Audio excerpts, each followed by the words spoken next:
Hello, and welcome to Speak Honest. I am your host and certified relationship coach, Jennifer Noble.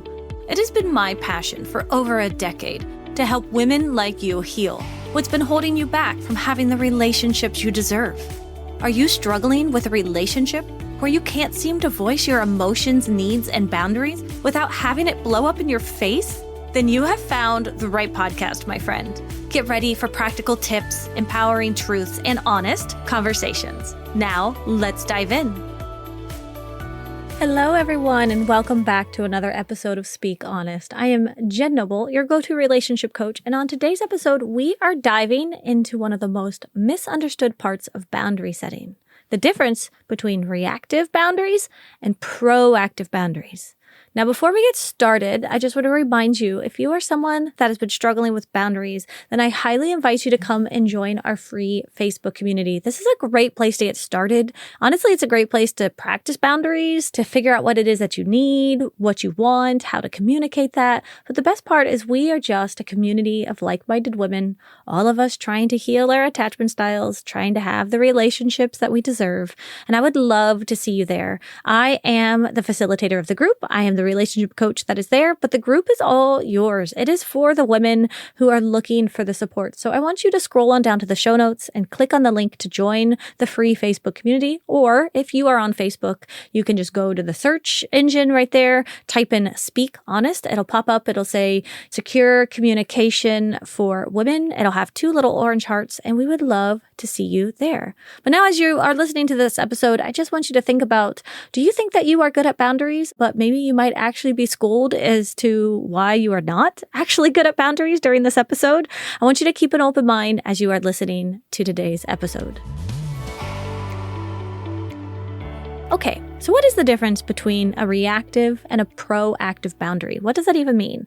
Well, you know those moments where you snap, or maybe you shut down, or you walk away and you slam a door because it just all feels like too much? Maybe to you, you're like, yeah, Jen, I do that, and it's a good boundary. That's how I say no. But that is a reactive boundary. And while it's totally human and sometimes necessary, it's also usually a last resort.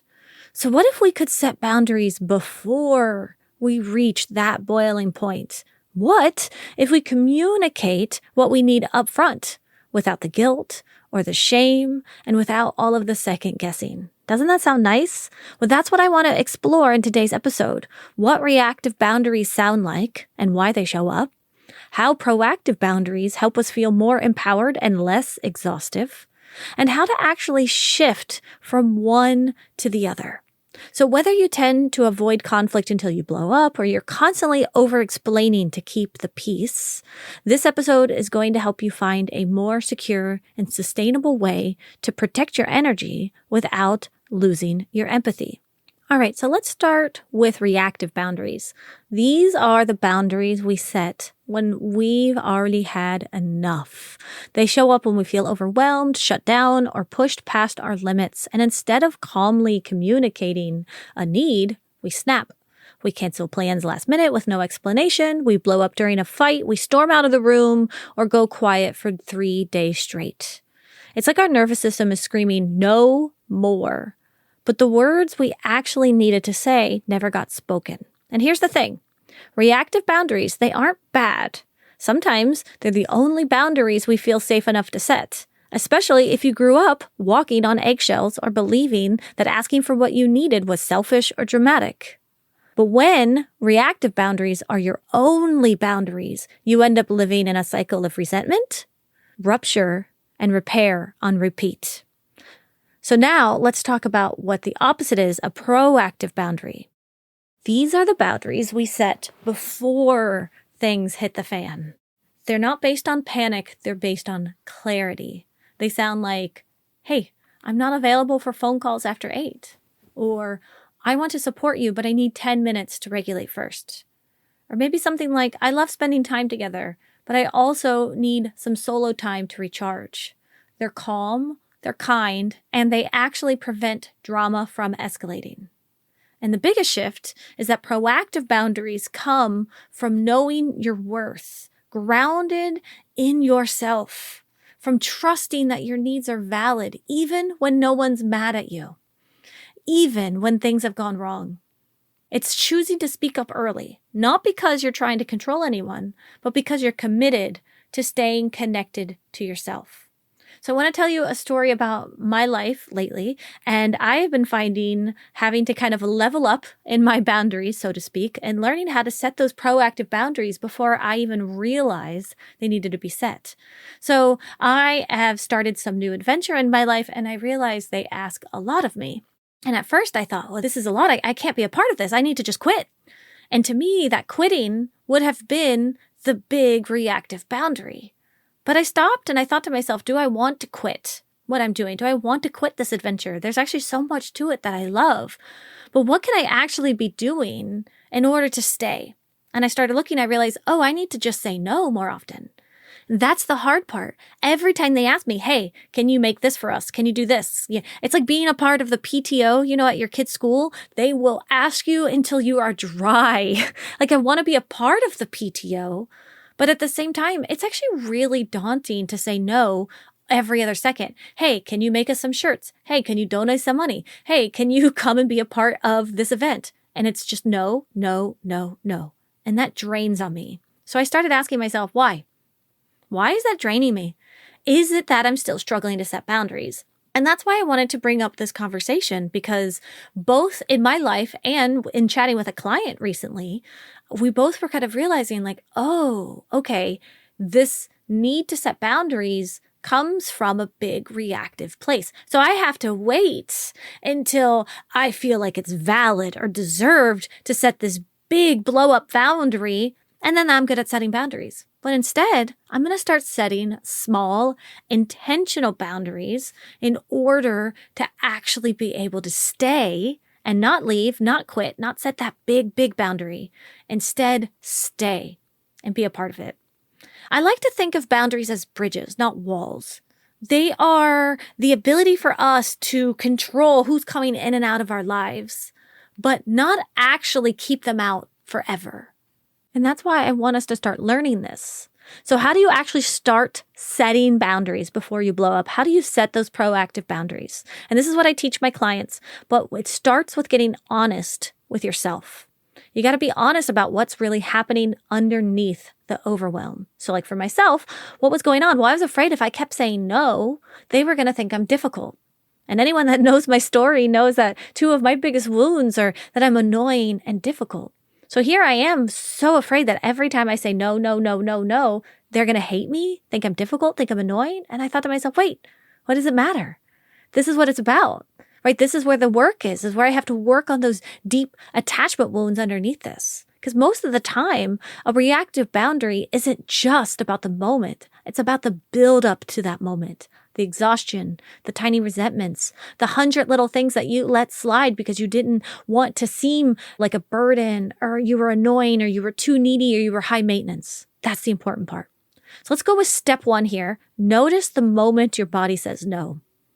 All right? I want you to notice it. Notice the feeling, notice your somatics, notice the sensation in your stomach, maybe in your chest. And before you say yes out loud, your body, it already knows the truth. So when you feel that tightness in your chest, that is your little voice whispering, I don't want to do this. And I want you to listen to that.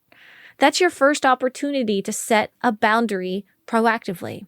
Next, step 2, I want you to give yourself permission to pause. You don't have to respond in real time. I'm dead serious about this. You're allowed to say, let me think about that and get back to you. Hey, can I check my calendar and let you know? Well, you know what? I need a minute to process this. Or in my situation, let the text go unread for a day.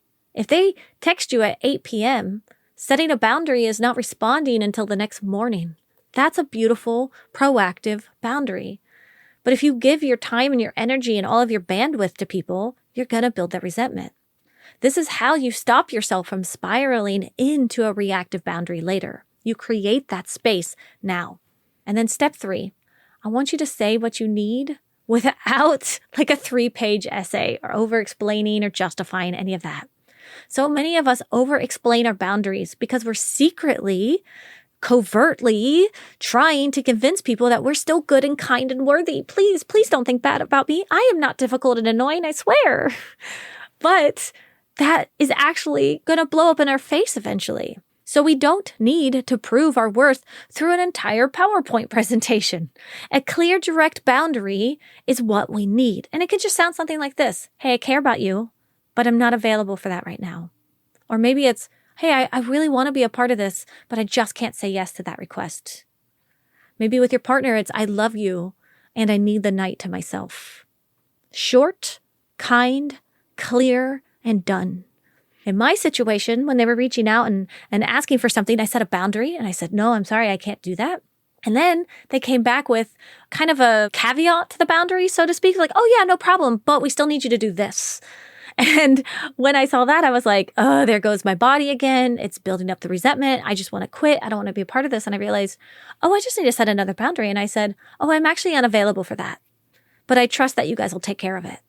See, this is how we set boundaries with people so we can stay. So I can still be a part of this event or this organization or the PTO or, whatever group it is you're a part of, because group work is hard work, trust me. But when it comes to being able to say what you need without over-explaining yourself, there's power in that. And lastly, I want you to expect discomfort. All right? Like just right now, let's just own the fact that this is going to be uncomfy. I don't want you to take it as a sign that you did anything wrong. Sometimes when you set those proactive boundaries, your body, it just starts to freak out. There's a reason why we haven't been setting proactive boundaries this entire time and we wait for the reactive one, because we almost feel justified and valid after we set that big, massive one. These proactive boundaries are going to be a lot harder than you think. When I set my boundary, I felt guilty. I felt shame. I felt like, why can't I handle everything? Why can't I say yes? I'm letting them down. You might worry that they're upset. You might replay the conversation 17 times in your head. That doesn't mean you did anything wrong. It just means that your nervous system is adjusting to a new pattern, one where you get to speak up before you shut down. All right, everyone. I hope you enjoyed this week's episode about boundaries.